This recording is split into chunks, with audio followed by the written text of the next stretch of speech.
Semangat pagi dan salam sejahtera untuk kita semua. Perkenalkan nama saya Rafisya Indi Ramawati. Saya dari kelompok 6. Di sini kami akan menjelaskan tentang penerapan kecerdasan buatan AI bidang transportasi. Di mana yang beranggotakan yang pertama ada Alfi Wenti Febriani, yang kedua ada Fedrik Dikdoyo, yang ketiga ada Nur Hidayat, yang keempat ada saya sendiri, Rafisya Indi Ramawati, dan yang terakhir ada Cynthia Anggraini. Untuk pembicara pertama akan disampaikan oleh Kak Alfi, dipersilakan. Baik, untuk presentasi kali ini kami mengambil di bidang transportasi. Untuk yang pertama itu definisinya menurut beberapa para ahli, yaitu oleh Morlock, Nasution, dan Bowersock. Untuk itu, transportasi merupakan kegiatan memindahkan barang dan manusia dari satu tempat ke tempat lainnya.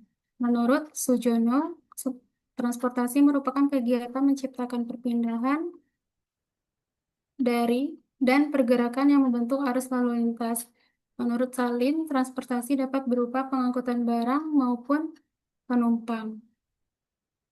Menurut Gunardo, transportasi, fungsi transportasi yaitu terbagi dua, itu fungsi ekonomis dan non-ekonomis.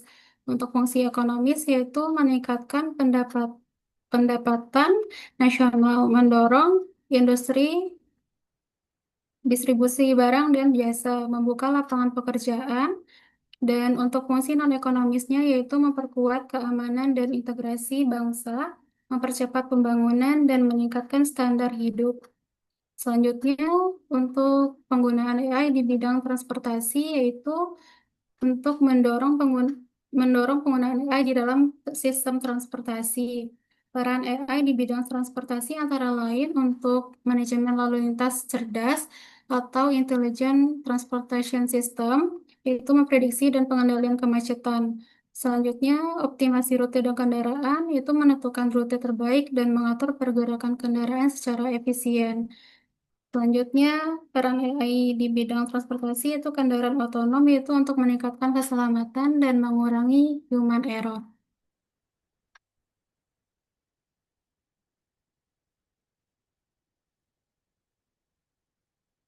Baik, selanjutnya akan disampaikan oleh Mas Hidayat, dipersilahkan. Baik, berikutnya adalah tantangan di sektor transportasi. Tantangan di sektor transportasi ada beberapa permasalahan, yaitu permasalahan transportasi, keterbatasan sistem transportasi, dan dampak sosial dan ekonomi. Bisa di next.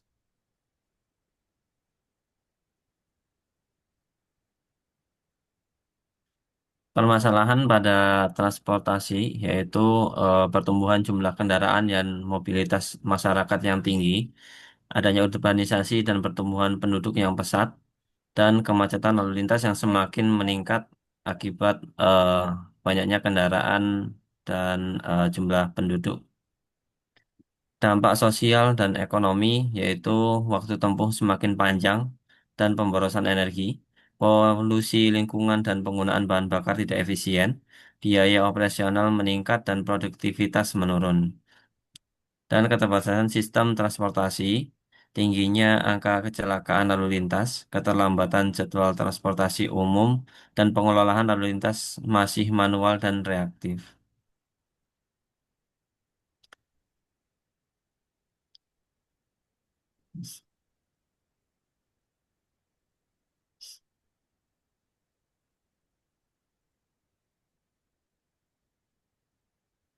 Ini Maaf, Kak, masih di slide sebelumnya.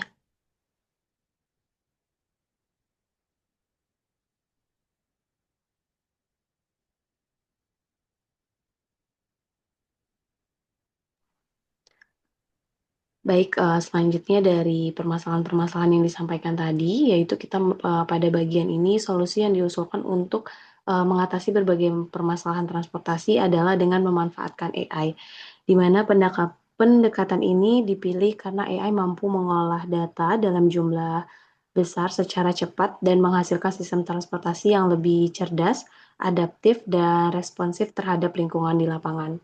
Selanjutnya di sini ada peran AI dalam transportasi. Mungkin di sini saya lebih menekankan dari yang sebelumnya ya.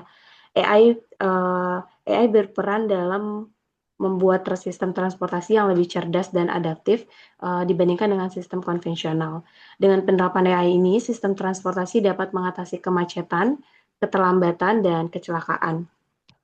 Kemudian yang sering terjadi akibat tingginya volume kendaraan dan keterbatasan pengelolaan lalu lintas secara manual.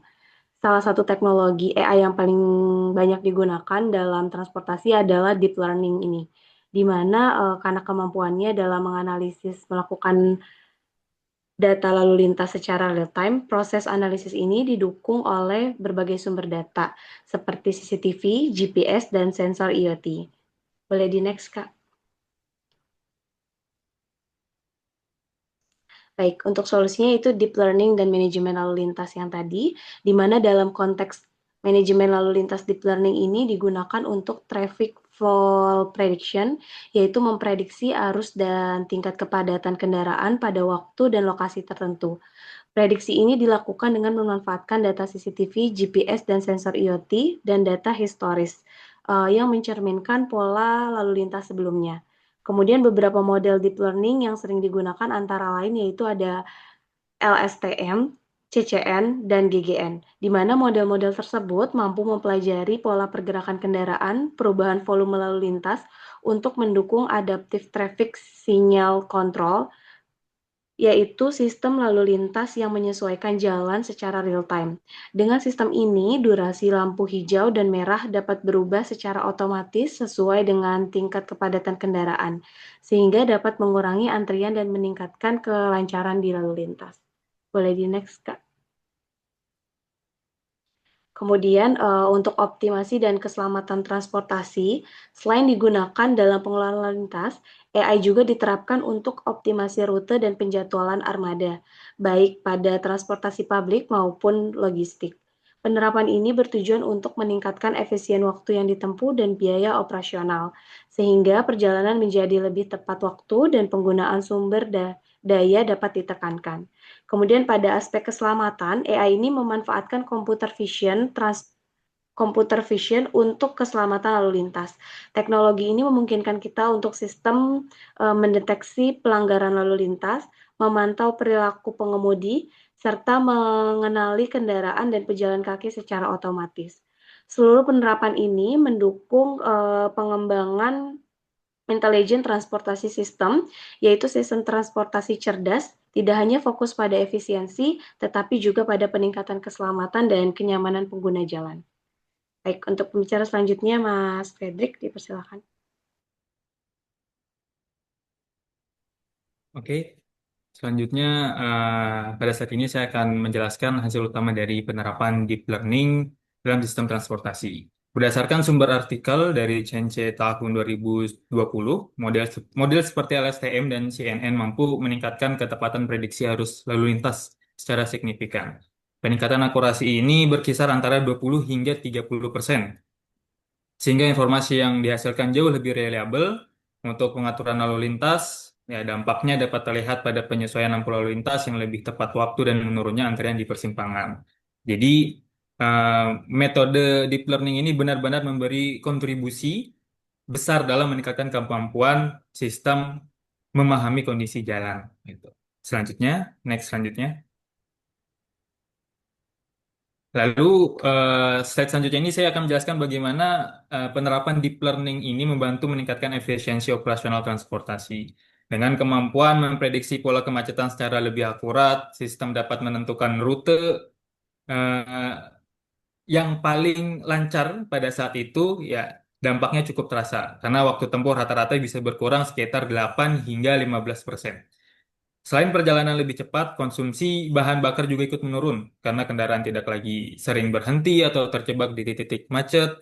Perbaikan ini juga berpengaruh pada pengolahan armada di mana jadwal dan distribusi kendaraan menjadi lebih teratur dan mudah dikendalikan. Secara keseluruhan, optimasi rute berbasis AI ini membuat proses transportasi lebih efisien, baik dari sisi waktu maupun biaya operasional. Next slide.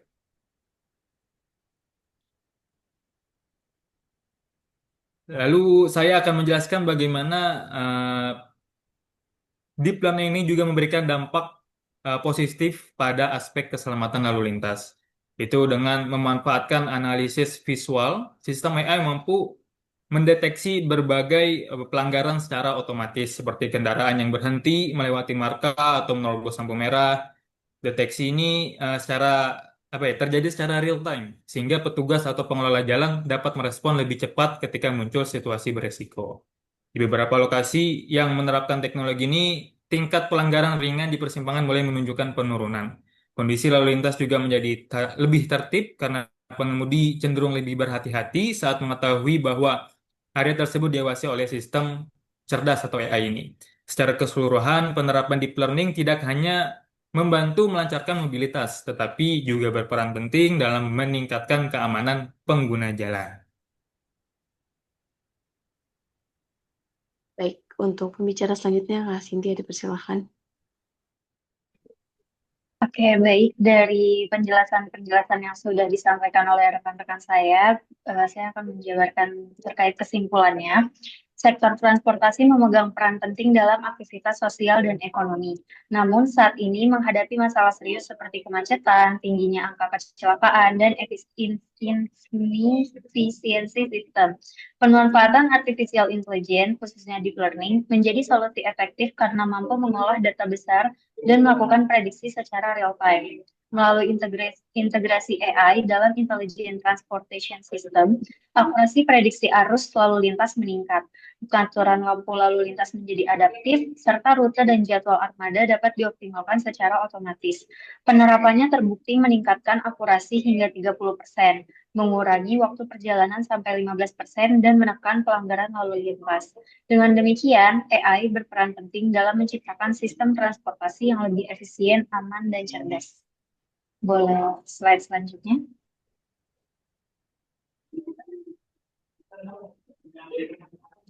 Oke, untuk mewujudkan transformasi transportasi nasional berbasis AI, terdapat 5 langkah strategis yang perlu dilakukan.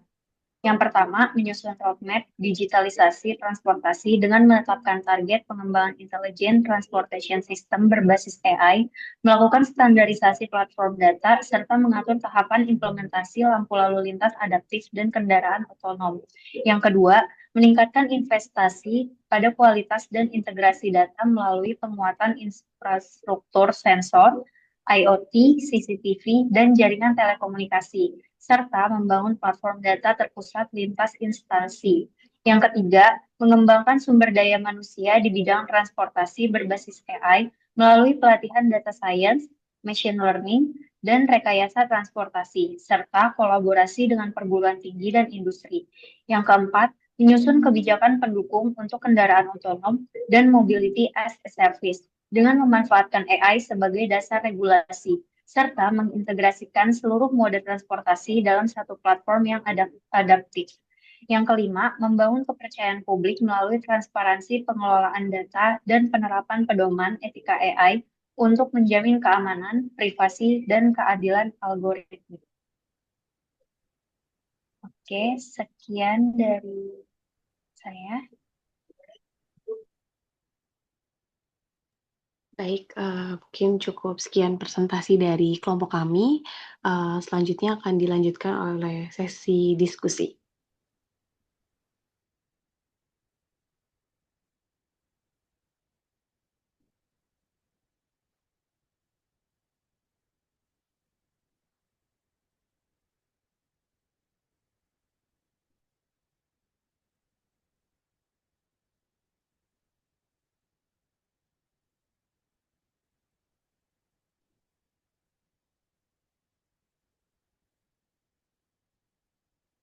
Baik, di sini untuk pertanyaan dari presentasi yang kami ambil yaitu pertama, apa tantangan besar dalam penerapan AI di bidang yang Anda pilih dan bagaimana kelompok Anda melihat solusi untuk mengatasi tantangan tersebut. Jadi dari hasil diskusi kelompok kami, tantangan terbesar dalam penerapan AI di bidang transportasi adalah kualitas dan integrasi data.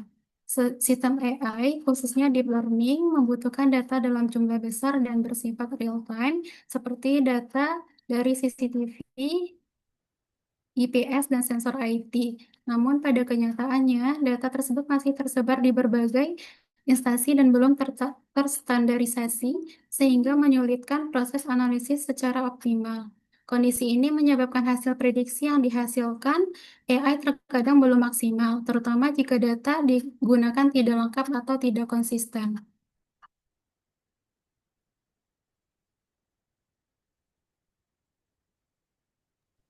Oke, menanggapi pertanyaan yang kedua tentang solusi dan tantangan. Menanggapi tantangan tersebut, kelompok kami melihat bahwa solusi yang dapat dilakukan adalah membangun platform data terintegrasi yang dapat menggabungkan seluruh data lalu lintas dari berbagai sumber. Dengan adanya integrasi data, sistem AI dapat bekerja lebih akurat dan menghasilkan prediksi yang lebih andal. Selain itu, diperlukan investasi bertahap pada infrastruktur digital seperti peningkatan kualitas sensor dan jaringan komunikasi, serta pelatihan sumber daya manusia agar mampu mengelola dan memelihara sistem AI secara berkelanjutan.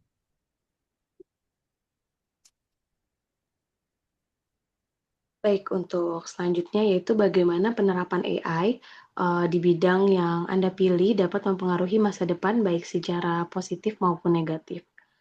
Di sini saya membacakan tentang dampak positif ya untuk di masa depan, yaitu di mana dapat memberikan perubahan besar di masa depan, memungkinkan pengelolaan lalu lintas yang lebih efisien, kemudian pengurangan kemacetan, serta peningkatan keselamatan melalui sistem yang bersifat prediktif dan real time. Selain itu juga ada optimalisasi rute dan penjadwalan armada juga dapat menekankan biaya operasional dan meningkatkan kualitas layanan transportasi publik maupun logistik. Nah, untuk menanggapi pertanyaan yang kedua tadi, itu dampak negatif dan risikonya ya. Jadi di kelompok kami juga menyadari adanya potensi dampak negatif dari penerapan AI ini. Salah satunya adalah ketergantungan yang tinggi, yang nanti akan tinggi terhadap teknologi. Jadi sehingga jika terjadi gangguan sistem, operasional transportasi itu juga dapat terganggu. Lalu pemanfaatan data dalam jumlah besar juga akan menimbulkan isu privasi dan keamanan data pengguna, serta potensi pergeseran tenaga kerja akibat meningkatnya otomatisasi di sektor transportasi. Oke, lanjut untuk pertanyaan selanjutnya. Jika Anda diberikan kesempatan untuk mengembangkan teknologi AI lebih lanjut di bidang ini, inovasi apa yang akan Anda usulkan? Jelaskan alasan dan manfaat dari inovasi tersebut.